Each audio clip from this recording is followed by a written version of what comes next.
Terima kasih saudara, senang sekali saya Dosi Alfian kembali hadir untuk Anda dalam Serambi Topik. Dan seperti biasa juga kita akan berbincang-bincang terkait dengan informasi yang hadir di Harian Serambi Indonesia hari ini. Bisa Anda baca langsung, Syirulun, dan beberapa informasi mungkin sudah Anda dapatkan di Harian Serambi Indonesia. Saya sudah bersama redaktur multimedia Harian Serambi Indonesia, Bung Arif Ramdan. Selamat sore Bung Arif. Selamat sore Bung Dosi. Apa kabar? Kabar baik, alhamdulillah. Baik, di tengah kesibukannya terima kasih sudah hadir. Langsung kita akan membahas terkait dengan informasi penting di Harian Serambi Indonesia ini terkait dengan ini isu nasional ya, seperti yang diberitakan juga dan tidak terkecuali juga di Aceh dengan cukup banyak kasus kekerasan seksual terhadap anak seperti ini, Bung. Tapi mengapa kemudian di tengah begitu banyak informasi-informasi yang kita dapatkan dan terkumpul di meja redaksi ini, akhirnya kita memilih informasi terkait kejahatan predator anak ini menjadi headline di Harian Serambi Indonesia? Ya, pertama ini isu nasional, bergulir dari sejak 1 pekan yang lalu kasus di Bengkulu ya, pelajar SMP juga mendapat perlakuan yang tidak senonoh ya. Ini jadi isu nasional, pemerintah juga turun tangan dalam kasus ini. Tiba-tiba kita belum habis menyaksikan kejadian-kejadian di lintas nasional. Ternyata di kita sendiri ada kasus seperti ini gitu kan. Kasusnya kemarin di Singkil ya, seorang anak kecil diduga paksa ya, pelecehan seksual. Nah, ini kan menambah daftar hitam pelaku kekerasan terhadap anak-anak di sekitar kita. Dan untuk Aceh kasus ini bukan kasus yang pertama sebetulnya. Beberapa tahun yang lalu kita digigirkan dengan kasus pemerkosaan anak gitu kan, sampai pelakunya sudah ditangkap ya. Kita masih ingat yang kasus di Taman Sari di Banda Aceh sudah dihukum. Nah, ini terjadi kemudian beberapa hari yang lalu di Aceh Singkil, juga di Aceh Barat juga terjadi dan korbannya anak-anak. Nah, ini sesuatu yang cukup mengkhawatirkan karena sepertinya tidak selesai-selesai masalah ini. Nah, ini juga yang memicu kemarin aktivis perempuan juga melakukan aksi demonstrasi ini dari Balai Suro Inong Aceh ya, tentang keprihatinan mereka terhadap kasus-kasus yang menimpa anak-anak kita. Ini kan juga menyangkut masa depan anak-anak gadis kita ke depan itu. Karena kenapa ini terus terjadi? Para aktivis perempuan ini berpendapat bahwa hukumannya terlalu ringan gitu.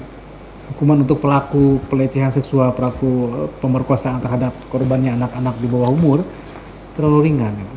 Dan ini juga menjadi wacana nasional bagaimana menghukum para predator seksual ini dengan hukuman-hukuman yang sangat berat sekali gitu, seperti itu menurut saya. Terkait dengan informasi ini, apakah memang ini kan isu nasional ya? Dan beberapa minggu terakhir akan diperbincangkan juga, diinformasikan juga. Tapi kemudian di Aceh juga terjadi. Ini berbarengan seperti itu atau memang setelah hangat diperbincangkan baru kemudian mencuat informasi-informasi kekerasan terhadap anak juga ada di Aceh? Iya. Ya, kebetulan saja gitu, di nasional juga terjadi kasus seperti itu. Di Aceh juga beberapa hari yang lalu laporan pihak keluarga, ternyata juga beberapa keluarga melaporkan anaknya menjadi korban pelecehan seksual. Ini kan kita prihatin dengan kondisi seperti ini, bahwa apa yang kita dengar, apa yang kita tonton di luar sana juga sebetulnya ada di sekitar kita, terjadi di sekitar kita. Nah, ini kan satu satu persoalan yang kasus-kasus ini belum selesai. Kita harus waspada. Pemerintah juga jangan tinggal diam. Artinya cari solusi agar hal-hal seperti itu tidak kemudian terjadi. Dan yang paling penting adalah hukum yang diterapkan, hukum yang dikenakan, sanksi yang dikenakan kepada pelaku itu harus membuat efek jerah bagi mereka, seperti itu Bu Desi. Ada 3 korban yang kita informasikan. Ini di tempat berbeda atau seperti apa itu? Iya, di Aceh Barat, di Aceh Singkil, seperti yang kita beritakan 3 korban ini. Di Aceh Barat juga pertama keluarga enggan melapor kepada pihak kepolisian, ke pihak aparat. Tetapi kemudian karena sudah dilaporkan juga kepada balai di sana, aktivis perempuan di sana, dan ini harus kita beritakan. Jadi kalau tidak kita expose, seolah-olah tidak terjadi apa-apa dan pemerintah juga tidak akan mengambil tindakan. Aparat kepolisian juga kan tidak tahu kalau tidak melapor. Mungkin ada sesuatu di situ, pihak keluarga mungkin malu atau merasa itu aib. Tetapi saya pikir tetap itu harus kita berpikir itu harus diangkat ke publik, ke media, sehingga menjadi perhatian pemerintah. Yang paling penting itu adalah sanksi ya, sanksi yang diterapkan, yang dikenakan terhadap pelaku. Bahwa jurnalistik mengatur bahwa korban kekerasan seksual apalagi di bawah umur harus kita lindungi identitas dan semua terkait dengan keberadaan anak ini, keluarganya, kampungnya. Tapi proses hukum harus berlanjut. Oke, ada 231 seperti yang demonstran Iya. katakan kemarin dalam orasinya, kasus pelecehan seksual baik itu pada anak dan juga perempuan. Ditambah lagi ada 3 yang terbaru ini. Ya. Anda melihat apakah kemudian hanya 3 saja atau banyak kasus-kasus lain di luar sana yang juga terjadi kemudian tidak terungkap? Ya persoalannya seperti itu. Dengan angka ratusan tadi itu mungkin yang terungkap. Tapi kita yakin bahwa ada kasus-kasus yang pihak keluarga tidak mengungkapnya ke polisi, tidak melaporkannya ke polisi dengan alasan yang sangat konvensional tadi, malu karena udahlah ditutupi saja. Tetapi kita coba mendorong berbagai pihak, keluarga, kalau itu terjadi segera laporkan, biar pihak berwajib bisa mengambil tindakan seperti itu, Bunda sih. Iya. Perhatian pemerintah sudahkah ada Anda lihat dalam Ya. beberapa terakhir ini angkanya cukup mengkhawatirkan, apalagi Ini kan persoalannya ditambah dengan kejadian-kejadian yang belum terungkap seperti itu. Iya kan masalah sanksi, tidak ada sanksi yang bikin efek jerah. Pemerintah juga harus cari solusi. Solusinya kenapa ini terus terjadi? Kenapa terus terjadi? Kita juga pada hari ini menurunkan berita lain soal pornografi, saling terkait gitu, satu sama lain. Apalagi rata-rata pelaku-pelaku itu kan pengangguran. Pemuda-pemuda, iya, pemuda-pemuda pengangguran yang tidak ada pekerjaan, mabuk-mabukan gitu. Nah, ini kan persoalan penyakit sosial yang lainnya kemudian berakibat kepada kekerasan seksual seperti ini. Rata-rata rata-rata Iya. kebanyakan itu pelaku adalah orang dekat seperti Orang itu, dekat. paman, Iya.